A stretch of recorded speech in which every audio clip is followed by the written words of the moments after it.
Hello everyone, Guthrie here. Today's topic is the power of free. So us humans, like I said, we're going to be talking about all these different behavioral science, behavioral economic quirks. And today's big topic is, again, why does free stuff have such a hold over us? And I should really talk about first, what does free mean? And the best way I can really do it is by taking you on a mind journey. So, I want you to take a deep breath, relax, and follow my thoughts.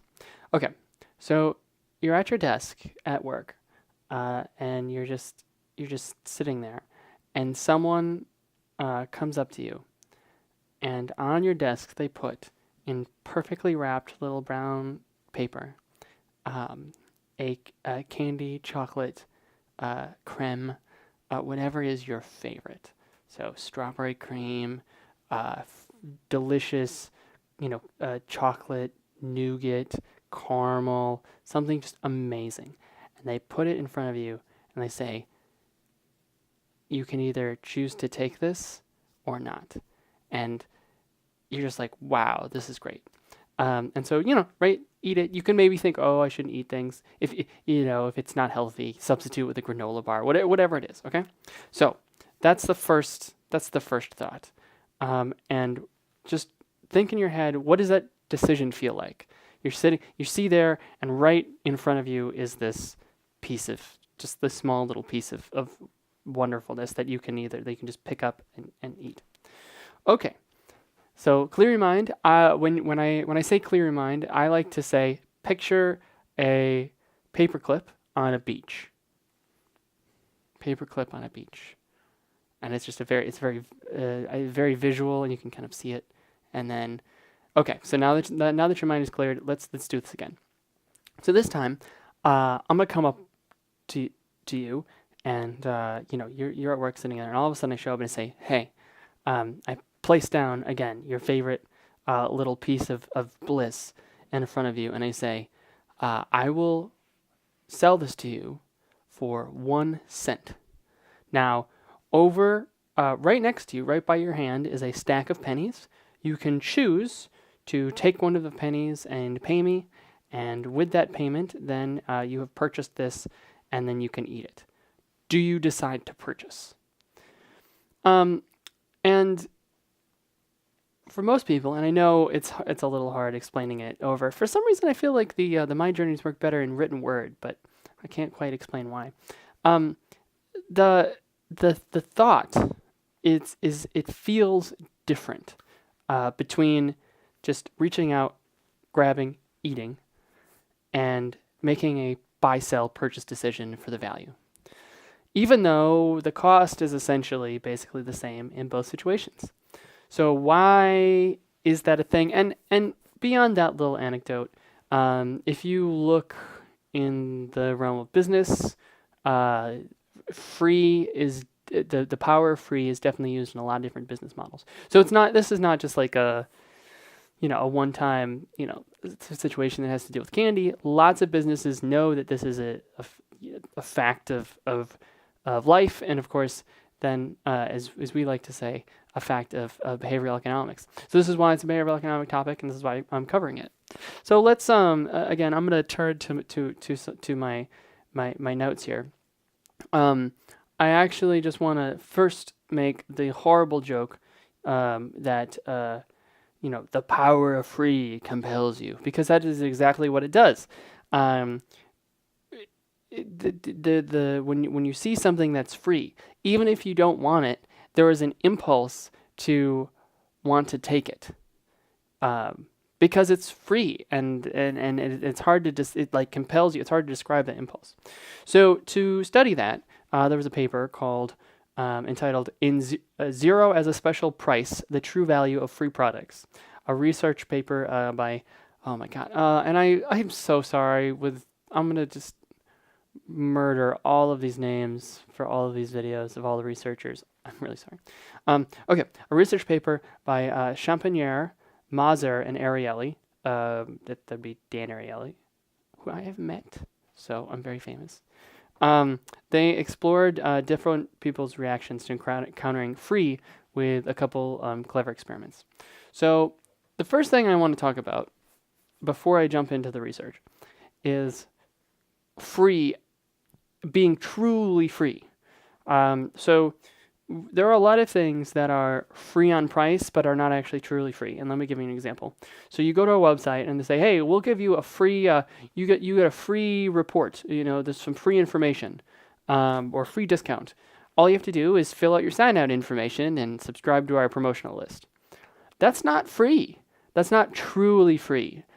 Because there's a transactional cost. Now, in the real world, there's always going to be a microscopic transaction cost. So when I put that little nougat on the desk, there's a transaction cost in that you had to like reach out and grab it and eat it, and that's so close to zero. We're gonna call it zero, but understand that yes, people have won Nobel Prizes in economics for modeling the effects of transactional costs. And so, we live in the world in a physical reality, and there's going to be transaction costs at some level. Okay, so we can just gloss over that. But essentially, no transaction costs. Filling out a form that has a couple things and it requires information and thought and time, that's actually a pretty significant transaction cost. And you may not think it's that significant, but it really is. People really don't like filling out stuff online, for example. Other versions of things that are transaction costs, let's imagine a situation in which I go to the store and you say, you get a free sandwich with a $5 rebate. And so what you have to do is you have to purchase the sandwich with a credit card, and then they give you, and then you fill out a form and or they just automatically, even if we already covered forms, or they just automatically refund you your money. That's also not free, right? Because there's a transaction cost in having to get your wallet out and swipe the card and fill out I guess doing credit card is another form of, so there are various levels, but let's just assume for the moment that we're talking, that we don't, if there's transaction costs that are too high, then it's not free. So we're trying to get as free as possible. The more free, the better. So they did a series of studies, and I'm going to walk you through some of the studies. This is boots on the ground research, and this is, I'm not just saying stuff. I'm not just sitting around chit chatting. Like, I have research and studies to back this up. So. The first study that they did was really, really smart. And at the core, this is kind of how they set it up. They had a series of different conditions. And I should have talked a lot more about conditions in previous things. But a condition is, and I'll have to explain this a lot. So I'm going to have to get really good at explaining what a condition is. Okay, so a condition is basically when you have different groups. So at its core, let's just say you have an experiment that's a 2-part condition. So let's just say you just want to see if there's a difference between left-handed people and right-handed people. So no, that's a horrible example. Ignore the example. Let's just say that you're trying to study whether people like ice cream. Okay? Your hypothesis is that people indeed like ice cream. So you're going to have 2 studies, right? Not 2 studies, 2 conditions. The first condition is going to be a questionnaire asking, how happy are you right now? Okay? And that will be your control, because it will just be regular people saying how happy they are. They are. The second condition will be your ice cream condition. And in that condition, people get ice cream, and then you ask them how happy they are. Okay? So in that way, you can see if there's a difference in the happiness between people who are just the regular control and people who have eaten ice cream. You have then empirically proven to a large extent that if there's a statistically significant difference between the people who just ate ice cream and the people who haven't, then you can make an assumption about the ice cream itself. And so that's the power of conditions, is that then you can see, okay, so some people, what's the effect this has over here versus over here? So in this study, they had a 3-by-1 condition, and I know that sounds complicated. All it means is that there are 3 conditions, and we'll get to 2-by-2 conditions later. All 2-by-2 means is that it's 2 sets of 2 conditions. That's it. So if you think of a square, right? So you have 1, 2. There's 4 conditions in total. 2-by-2. This is a 3-by-1. So 1, 2, 3 conditions. So what they did was, very brilliantly, is they wanted to see if there was a difference between free and not free. But how do you measure that? And so what they did was they had, again, a series of conditions. The first condition, they had a fancy chocolate and a regular chocolate. And in this case, they picked Ferrero Rocher, you know, the Ferrero Rocher, the little balls that come on the golden packaging that are really good. That was their fancy chocolate. And then they had their less fancy chocolate that was cheaper. So the more expensive chocolate was always 25 cents more expensive. And the cheaper chocolate was always 25 cents less expensive. So they set this up in 3 conditions. The first was 27 cents for the Ferrero Rocher, 2 cents for the Hershey's. The next condition was 26 cents for the Ferrero Rocher, 1 cent for the Hershey's. And the last one was 25 cents for the Ferrero Rocher, free for the Hershey's. Okay? Now, if you were, again, that artificial intelligence computer program that was analyzing which condition will what proportion will humans select which one, I don't know why I mean, AI in the future is not going to talk like a robot, it's going to talk like humans, so I don't know why I'm doing that. I'm making a point. So the point is that if humans follow traditional, classical, rational thinking, then the proportion of number of people who pick Ferrero Rocher versus Hershey's should be the same in each one. Maybe it's 50-50, right? Maybe some people are like, I'm fine with the cheap stuff. Some people are like, I want to upgrade. Maybe it's 75-35. Whatever it is, that proportion should be equal amongst the 3 groups, because the difference, 25 cents, is the same. You're paying. Are you willing to pay 25 cents more for one chocolate over the other? So let's look at the results. Yeah, that's my favorite line when they say, like, let's look at the results. Woo. Okay, so the results were, of course, totally different. In the 27 cent and 2 cent, again, Ferrero Rocher for 27 and the Hershey's for 2, you had 40% choose the Ferrero Rocher, 45% chose the Hershey, and 15% chose nothing. Fine, people don't like chocolate. In the 1 and 26 condition, again, the 26 cents was for the Ferrero Rocher, the 1 cent was for the Hershey's. So you still had to pay that 1 cent. You saw 40% choose the Ferrero Rocher, 40% choose the Hershey chocolate, and 20% choose nothing. And again, because these are small sample sizes, you will see a little bit of variance. You would expect that in different population groups, so that's fine. And then when it came to the free condition, again, the first two, 40%, you would expect to see 40% choose the Ferrero Rocher and 40% choose the Hershey, because it's 25 cents and 0 cents. It's still a quarter. But in fact, only 10% chose the Ferrero Rocher and 90% chose the Hershey. You had this huge swing when things were free. And why? Well, we'll talk about all the theories that I have later. I mean, but know that this is definitely an effect. Okay, so this is like, there was a huge shift, and that, going from 40% to 90%, it is a huge jump, really, in any papers that you're going to find. And somehow, what happens is that if you think about it as a value proposition, what is more valuable to you? Paying an extra penny, or paying an extra quarter and getting the expensive chocolate, or getting the Hershey's? For some reason, when you made the Hershey's free, you ended up increasing its value. The value proposition of a free product is inherently has more value just because it's free. There's something about free that actually adds value to the product, and I think that's really cool.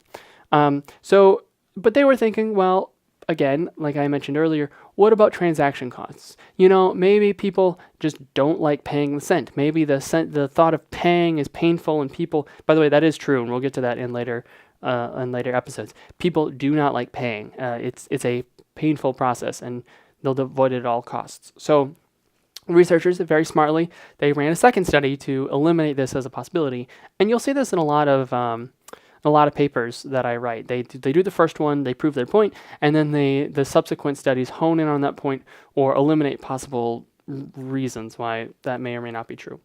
So they set up a real world example, and these are really hard to do. I mean, there's so much variance in the real world. If you can do it in a lab, that's great, but real world, really, that's where you're going to get the best results. You're going to get results that are most lifelike, though sometimes they have a little more noise because there's noise in the real world.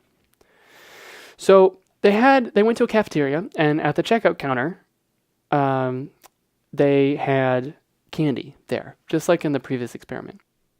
So there's no difference in the transaction costs, right? Because you're already swiping your card. You don't have to swipe your card twice for the extra chocolate. You just have to add it to your bag. So in theory, right, you've eliminated transaction costs from there. And so what they had was they had the same thing. Instead of Ferrero Rocher, they did Lindt this time, but they still had Hershey's as their cheap. And just to make things very simple, they had a 1x2 condition. So instead of the 3 choices, there was just the 2. The first choice was either 14 cents for the Lindt candy and 1 cent for the Hershey's, or 13 cents for the Lindt chocolate and free for the Hershey. So again, there's a difference of 13 cents for both, but one is just 1 cent more than the other. So, effectively, they're the same price, the same difference apart. They should have the same. And so, there's no transaction costs because everyone who's there is already swiping, so we've already covered that. And in the 14 and 1 condition, again, where the Lindt candy cost 14 cents, 30% ended up choosing the Lindt, and only 8% ended up grabbing the Hershey for 1 penny. 62% did not get anything, but again, remember, this is in a real world in a grocery store, so people are running about. Not everyone wants candy at the checkout. There's a lot of reasons for that. They're conditioned to ignore the sale price because it's always there. All kinds of great reasons that they don't need to get into, we don't need to get into. The important point is that the benchmark is 30% picked the Lindt and 8% picked the Hershey for the 14 and 1 cent. In the second condition, with 13 cents and free, 13% picked the Lindt, 31% picked the Hershey, and 56% did nothing. So again, when things were not free, it was 30% expensive, 8% cheap, 62% undecided. And in the free condition, 13% expensive, 31% cheap, 56% undecided. So you see this huge surge in the number of people who picked the free item again. And it should be the same price. It should be the same, the difference between 1 cent and 0, nothing. So I think I've hammered that point home enough. That was the point I'm trying to make. I think I've said it like 14 times. So I hope you guys get it by now. By the way, in case you're wondering, making something free led to a 387% increase in people selecting the free product, according to this study, and a 230% decrease in the sales of the competitor. So let's talk about some real-world implications. I like to do this. If you really want to destroy the subjective value of someone else's product offering, just make your product offering free. Cheaper is okay, but nothing is better than free, even if it's something small. And again, truly free. If you want to get a foothold in the market, make stuff free. And I know that sounds like, obvious, right? Like you give free stuff, you'll get more publicity. But even if you do it for a small subset, even if you do it for a limited amount of time, even if you do it in ways that don't cause you to lose insane amounts of money, just not having any price is very, very, very, very, very valuable. And in fact, it adds value to your product and more people will select it. So I want to talk now I mean, and I'll talk about some other use cases. And, I'm not, these videos, I'm not sure if I want to talk about all the use cases, because then you guys won't hire me to come consult. But that was a joke, but not really. Call me. But what I do want to do is I do want to talk about some of the use cases, but more importantly, I want to talk about maybe why they're true and why they're not. So let's talk about some like theories about why this is the case. And like a lot of stuff in brain science, we're not going to have a perfect like we don't exactly know the pathways in the brain that cause free to feel good. We have ideas and suspicions and thoughts, and there's maybe some research to back things up. But the brain is really, really, really, really, really complicated. And even fMRI machines, which is kind of the best that we have, imaging of the brain, you're not measuring exact neurological activity. You're measuring stuff like blood flow and changes in you're measuring the effects, but it's not like you have a direct picture of okay, when you see free, the ripple goes like this and it goes to these neurons and these, we're just not at that point of sophistication yet.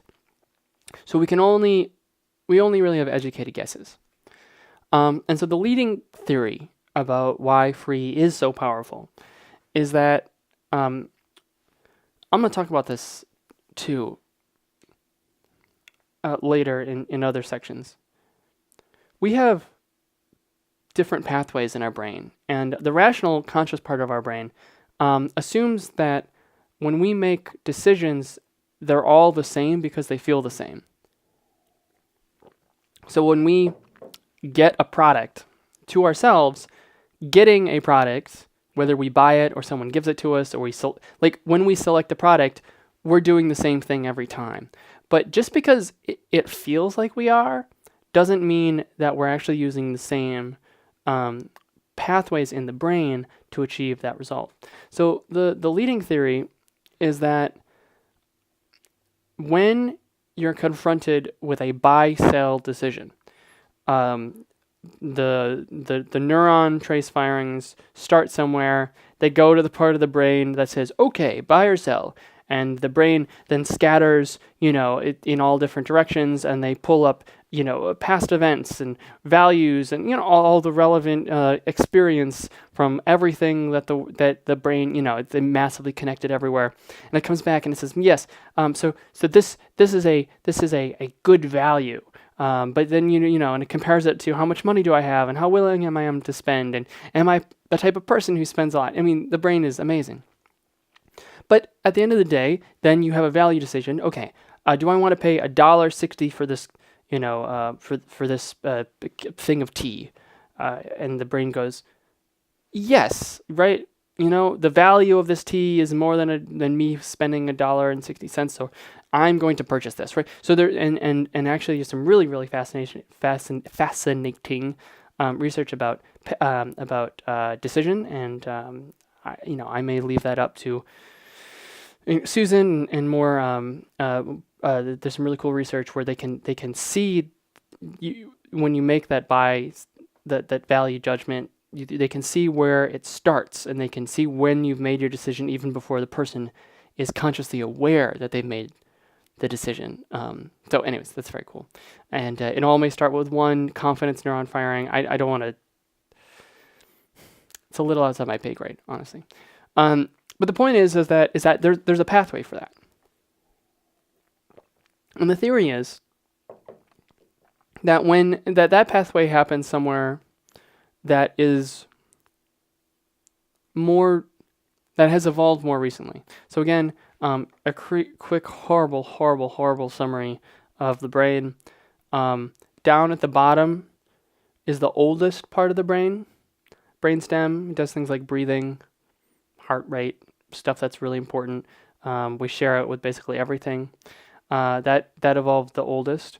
And then kind of up, oh my God, I can't really do it, but kind of deep in the middle of the brain, we have what's called the midbrain. That deals with a lot of emotions that's shared by a lot of other mammals.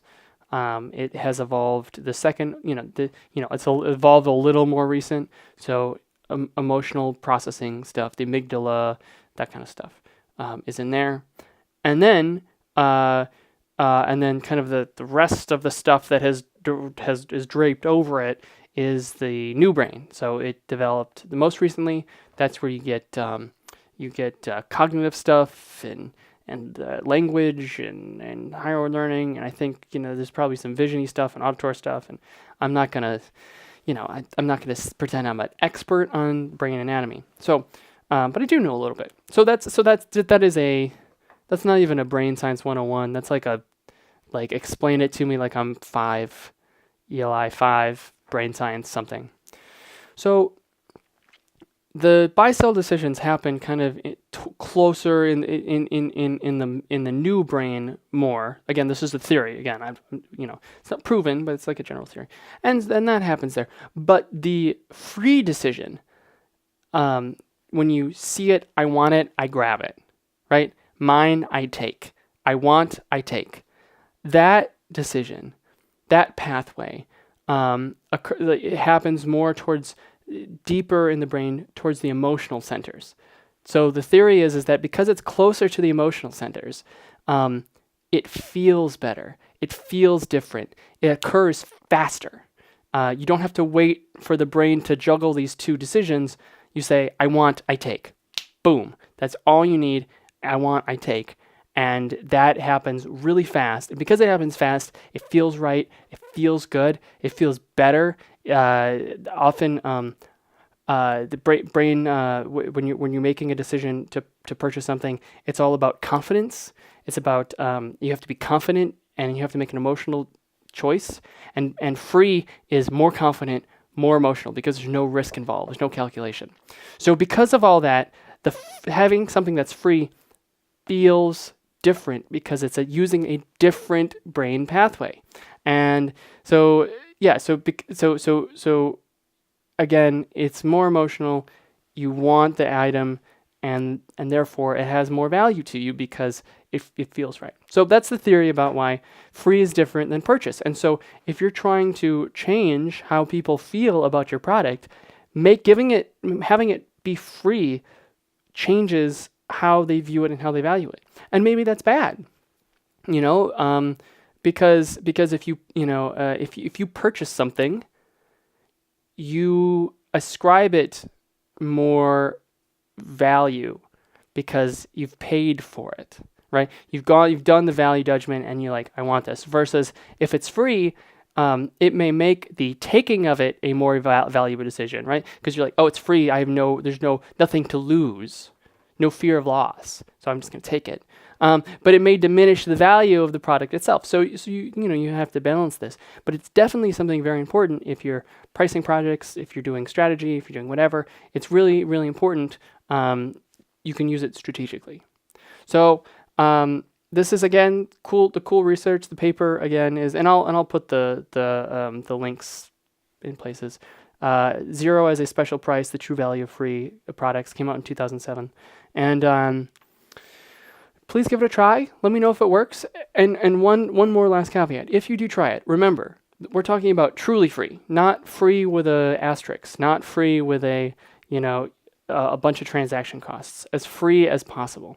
And you'll probably see very interesting results. So guys, thank you so much. This one was a long one. They might all be this long. I don't know. But this was a lot of fun. And I will talk to you. Watch the next videos. There's a lot more. Thanks.